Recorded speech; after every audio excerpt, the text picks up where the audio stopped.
कुछ चीजें दलगत राजनीति से ऊपर होती हैं और महिलाओं का सशक्तिकरण और भागीदारी मुझे लगा था उसमें से एक है। मैं आज इस देश की एक महिला होने के नाते बोलना चाहती हूं, एक वो महिला जो नौकरी करती थी और फिर लगा कि सार्वजनिक जीवन में बदलाव का सबसे सशक्त माध्यम है राजनीति से जुड़ जाना। ऐसा इस देश की बहुत सारी महिलाओं को लगता है। एक आधी आबादी है जिसको यह लगता है कि उनका प्रतिनिधित्व होना चाहिए, उनको आरक्षण मिलना चाहिए।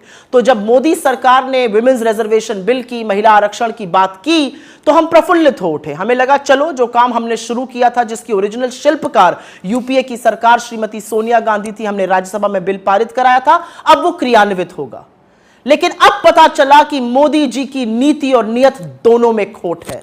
आज भी महिला आरक्षण पर किंतु परंतु अपितु से पूरा बिल भरा पड़ा है। आज भी यह जुमला इसलिए दिया गया क्योंकि अपनी आगामी हार साफ दिख रही है और मोदी जी के स्कोर कार्ड पर नील बटा सन्नाटा है।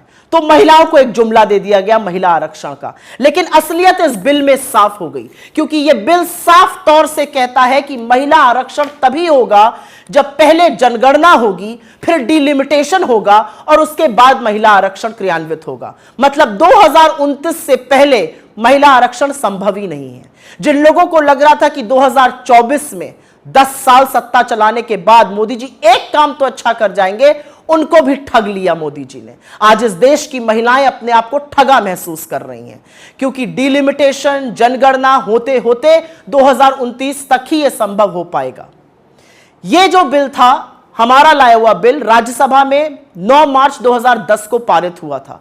अगर आपकी नीति और नियत साफ होती तो आप उसी बिल को लोकसभा में लाते, बिना कंडीशन के उसको पास कराते और महिला आरक्षण एक रियलिटी बनता। लेकिन असलियत यह है कि आपने महिला आरक्षण के नाम पर भी देश की आधी आबादी को एक जुमला थमा दिया।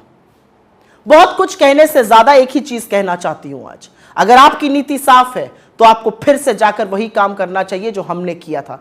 किंतु परंतु अपितु हटाइए, महिलाओं के सशक्तिकरण की बात कीजिए। जो दूरदर्शिता राजीव गांधी जी ने दिखाई, आज उसका परिणाम है कि 30 लाख से ज्यादा निर्वाचित लोकल बॉडी इलेक्शंस में 10 लाख से ऊपर महिलाएं हैं। जो दूरदर्शिता और दृढ़ निश्चय सोनिया जी ने और मनमोहन सिंह जी ने दिखाया था, वो एक बार अगर आप दिखाते तो 2024 के चुनावों में महिलाओं की 1/3 भागीदारी होती। लेकिन अब जो आपने किया है वो एक इवेंट था, वो जुमला था। आपको नए सदन में जाना था, एक बड़ा इवेंट करना था और बड़े इवेंट को करने के बाद निकला क्या? खोदा पहाड़ और निकली चूहिया। खोदा पहाड़ और पता चला 2024 में नहीं, ये तो 2029 में शायद संभव हो पाएगा। अगर आप चाहते तो आप जनगणना 2020 से 23 के बीच में करा सकते थे। सब कुछ हुआ लेकिन जनगणना नहीं हुई। फिर भी आपने जनगणना को और डिलिमिटेशन को एक क्राइटेरिया बनाया। तो देश की महिलाएं आपसे आज सवाल पूछ रही हैं कि अपने जुमलों का शिकार आपने इस देश की आधी आबादी को भी बना दिया।